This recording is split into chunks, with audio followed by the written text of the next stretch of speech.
Hello everyone, in this video we're going to be introducing transformation. So this is going to act as the kickstart to the rest of the videos for this unit. Alright, a transformation is when I take a figure and I change its either location or size. Okay, so when I take a figure or a point or a segment or something like that and I either move it around or I make it bigger or smaller. All right. The image is the final figure that is produced after a transformation. So an image is what we end with. After we apply a transformation, the end figure is called the image. And this is going to use something called prime notation. Okay, so like if we started with a point A and we applied a transformation to it, prime notation is A prime. All right, it's a little apostrophe after the letter. And we'll get to some examples where you see what I mean. All right, a preimage is what we start with. So a preimage is the original figure in a transformation. So a preimage is what we start with. So if I start with point A, after it undergoes a transformation, what is left is the image, which is A prime. Okay? Now, the types of transformations that we'll talk about. The first one is called an isometry. Isometry. And that's a transformation that preserves the lengths and angle measures. All right, so the preimage and the image, the lengths and the angle measures are the same, which means that those two figures are going to be congruent. They're going to be the exact same. The side lengths will be congruent, the angle measures will be congruent, so the entire figures will be congruent. All right, so another word for an isometry is a rigid motion.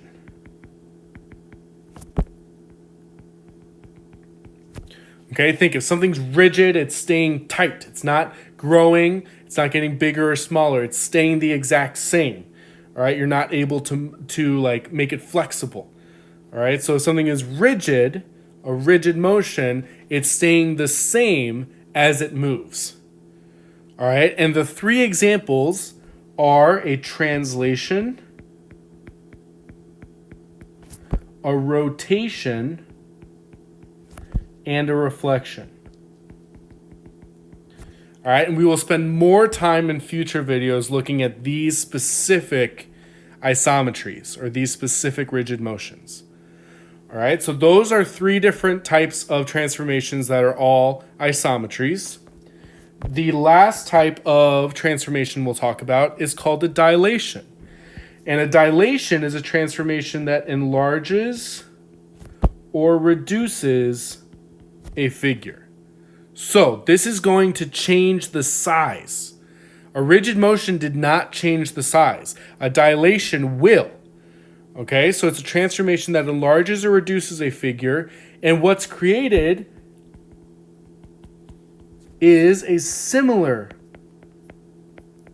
figure. All right, so similar. I don't have congruency here, I have similarity, which means that the angles are congruent. The angles are congruent, but the side lengths are proportional. Okay, so make sure you study those vocab words and understand everything about them. What a transformation is, how we start with a preimage, and it either undergoes a translation, a rotation, a reflection, or a dilation, and then that preimage becomes an image. All right, so the types of transformations, just so you can see a picture.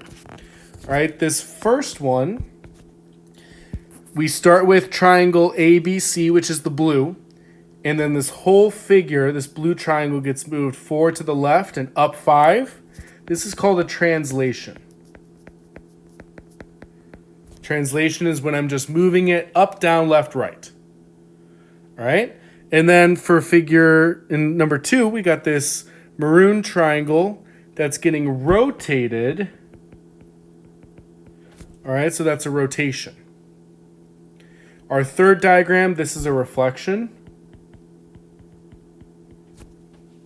And then our fourth diagram, we have triangle ABC, which is the small red triangle. And then that's getting blown up. That's getting enlarged to be triangle A prime, B prime, C prime. So this is a dilation. Okay, so just so you can kind of see, this is the image, or sorry, this is the pre-image. And then after undergoing the dilation, we are left with the image, with the prime notation. All right, a translation, a rotation, and a reflection. Remember, all three of these are isometries, also known as rigid motions. Okay, make sure you understand those vocab words. So let's just kind of review congruent figures. All right, remember, in congruent figures, we have corresponding angles, corresponding side lengths. So like with the angles, I can match up. Angle Q is congruent with angle J because they both have one angle swoop. Angle R is congruent to angle K because they both have two angle swoops. And angle P is congruent to angle L because they each have three angle swoops. All right, same thing with the side lengths. So PR goes from 3 angle swoops to 2 angle swoops. It has the 1 tick mark. So that's going to be congruent to LK over in the other triangle. From the 3rd angle swoop to the 2nd angle swoop, 1 tick mark. All right, PQ is going to be congruent to LJ. Oops, sorry. And then, last but not least, QR is going to be congruent to JK. Just making sure those corresponding parts match up. All right, and then I can write a congruency statement. So if I start with triangle, let's say PRQ, that's going to be congruent to triangle. Well, P matches up with L, R matches up with K, and Q matches up with J. All right, so that's one congruence. Sorry, I said similarity statement a second ago. My congruency statement. Okay, triangle PRQ is congruent to triangle LKJ. They're the same exact figure, but I take triangle PRQ and I kind of rotate it a little bit or reflect it, just do some transformations on it, and I could lay it right on top of triangle LKJ. Okay? Moving forward, just some you try nows. Go ahead, pause the video, try these out. I will go over them real quick. So we're given that the triangles are congruent. Which of the following statements are true? So triangle ABC congruent to triangle XZY. Well, we want to match up the corresponding parts. Angle A has 1 angle swoop. Angle X has 2 angle swoops. That doesn't work. Those corresponding parts are not congruent. So that congruency statement does not work. All right, what about angle BAC? That's talking about, BAC is talking about this angle right here. Congruent to angle XZY. That's this angle right here. Those are both 1 angle swoop. So B works.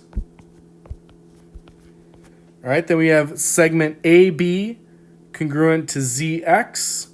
Those both have 3 tick marks. So C I can include. So triangle BCA congruent to XYZ. We just want to make sure those corresponding parts match up. B goes with X, C goes with Y, and A goes with Z. So D works.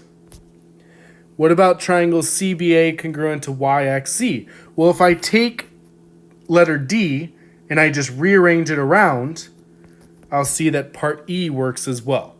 All the corresponding parts still match up. So B, C, D, and E all work for question 1. Okay, what about question 2? What type of transformations are demonstrated here? Okay, so what am I doing in number 2? What am I doing with this shoe? I'm rotating it, so this is a rotation. What about in the second one with that Nike symbol? What am I doing to it? I'm reflecting it. So this is a reflection. And then what about the last one? What am I doing with this penguin?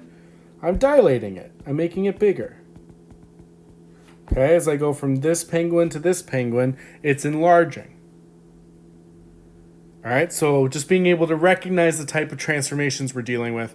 That way in future videos, when we go into more specifics with them, we understand what they are talking about. All right, and then last but not least, number 3. Is this an example of a rigid motion? Remember, a rigid motion is also known as an isometry. Okay? Well, in a rigid motion, the angles and the side lengths all match up. Okay? So we got 2 angles that are 50 degrees. Those match up. The 60-degree angles match up. That means the other angle that's left over is going to be 70 degrees in each of these. So all the angles are congruent, and all the side lengths are congruent. Okay, 1 tick mark, 1 tick mark, 2 tick mark, 2 tick mark, 3 tick mark, 3 tick mark. So all the angles match up, and all the side lengths match up. So yes, this is a rigid motion. The side lengths, or I guess I should say the corresponding side lengths and angles are all congruent. Okay? It's the same exact shape and size. All right? So what type of rigid motion do I see here? Do I see a translation, a rotation, or a reflection? Well, I see a reflection. Okay? Think about a reflection as a mirror. If I put a mirror here, these are mirror images of each other. Okay? So this is a reflection. So that's our intro to transformations. In future videos, we will look at each of these transformations: translations, rotations, reflections, and dilations. We'll look at them with a closer lens and understand how they work more in like the coordinate plane. If you have any questions, let me know. Make sure you practice and study this vocab. Just make sure you study this vocab. Have a good one.